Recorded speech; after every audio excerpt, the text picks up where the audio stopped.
How was your week in New Zealand, Ange?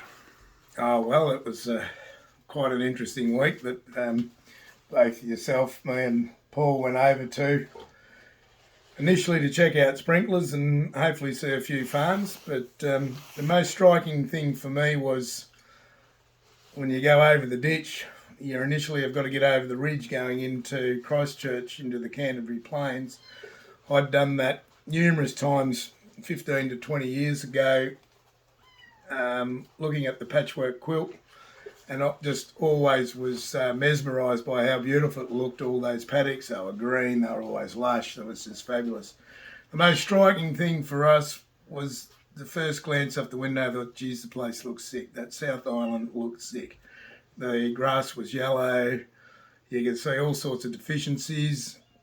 Nitrogen looked like it was deficient, but no doubt it had been probably still getting applied. But it was a striking thing for what we've seen compared to the past.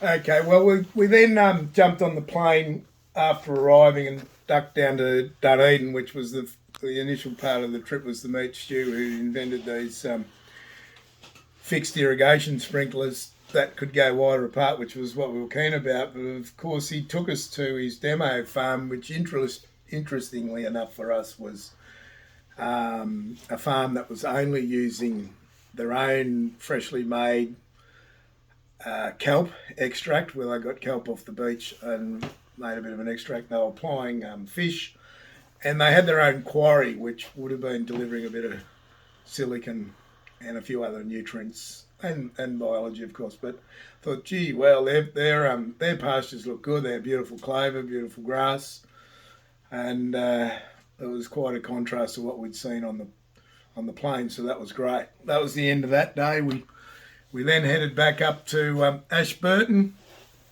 where our colleagues are. They'd lined up 4 or 5 farms for us to see over the next couple of days, because they were having issues with the fact that New Zealand has decided to cut the amount of N per hectare to 180 kilograms. A lot of farmers in that region liken that to having their head cut off, and did not know how they were going to farm with such low N input.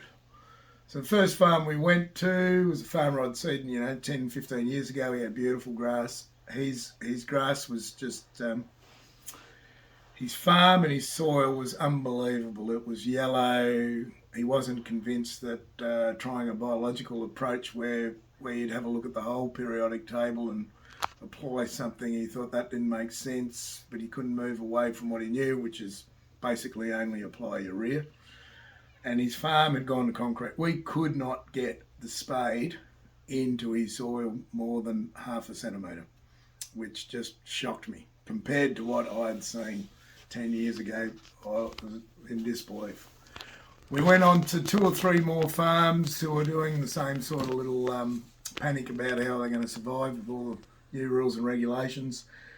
Soils weren't as bad as the first one because they haven't as aggressively used nitrogen, but same story. It looked pretty grim to me. Very last farm on the end of the second day. Fortunately, the boys had organised us to go and have a look at a trial where some company down there has decided to set up their very large farm, which was milking, I think, 600 cows in each group or whatever it was, but it was a properly replicated trial. They'd split the farm in half, properly replicated, with paddocks being farmed biologically and farm paddocks in between being farmed conventionally. From what I could see, what was coming along, and this had been going 18 months, things were starting to look like chalk and cheese. The biological farms were getting good, healthy clover, and things were starting to happen. They had taken a cut in production in year 1, but now the biological side of the equation was going ahead in production, and it was just fabulous. Surprised me the lack of probably support, knowledge in what they were doing. The money they were spending on so-called biological products was fairly damn dear, but the results were plain to see that they were on the right track. That's the end of day 3. Day 4 was great. We jumped on the plane. We headed to the North Island. We had the intention of meeting Ewan Campbell and his partner Paula. So we drove through the Waikato. It was pretty well underwater. It was all fairly interesting to see that. But we caught up with Ewan and Paula a bit after lunch. First thing we did was go out to the paddock not far from the house because it was close with a soil test probe, and this soil test probe was stuck into the ground, not just the 10 centimetres to take the soil test, but the entire length of the probe, which would be 50, 60 centimetres, and it was pushed into the ground with Ewan's little finger. I nearly collapsed on the spot. I've never seen anything like that in my life. And I thought, wow, have a look at this soil. And we were clearly walking on that soil, and it felt like we were in slippers or really spongy moccasins. And the soil was soft, but it wasn't sloppy. Like it was just unbelievable. Compared to just having 2 days walking on concrete, it was mind-boggling. The thing that I found most intriguing when I was there was the fact that Ewan seems to have gotten the recipe to get the best out of the soil. He's injecting carbon into the soil at a high rate. He's not using any artificial chemicals or any artificial fertilisers per se, but he's utilising stuff that's focusing on biology, and clearly he's getting wonderful pastures, good growth rates, and a soil that's just got to be seen to be believed. After we left Ewan's, we went to Paul, who was with us, his old home country, which was around Raglan, and meeting up with a couple of his old friends, and all they could do was grizzle and groan and growl about how the government's got this bright idea of charging them for carbon tax, and they're going to do this and do that and cut the urea out. And they were just sort of thinking, well, it's just getting to the point where it's impossible to farm in New Zealand. Clearly, to me, the striking thing to me was it looked like the government just wanted to raise revenue. Here we've got the government, which is to blame for all the science behind apply urea only and low cost of production, creating these soils that have burnt all their carbon up. And to me, they're the blame for that. And then we go to someone like Ewan's place, and they've decided to squash him. They've sued him with the saying he's got no scientific evidence to say what he's doing is true.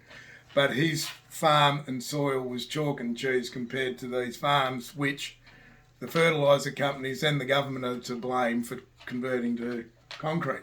But here's this man they crucified, and he's got the solution. So there must be some sort of clear government thing for revenue raising. Let's charge the farmers for carbon. Let's do this. Let's do that. And let's squash this little man who's got the solution on the head. So that was mind-boggling for me. We've been on this path for probably 15 years now of biological. We could see that conventional farming turns your soil to concrete.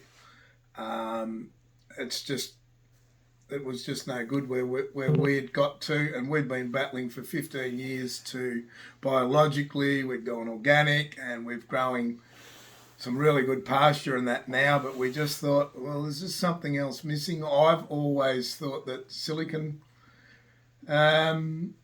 digestibility was an issue, and how do we do that? I'm 100% convinced Ewan had found the solution to that.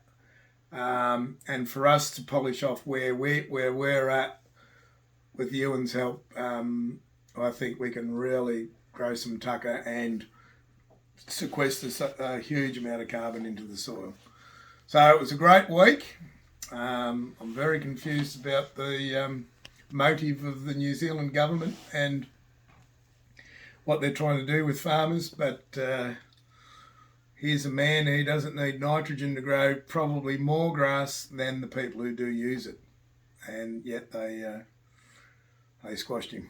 I was dumbfounded. Thanks.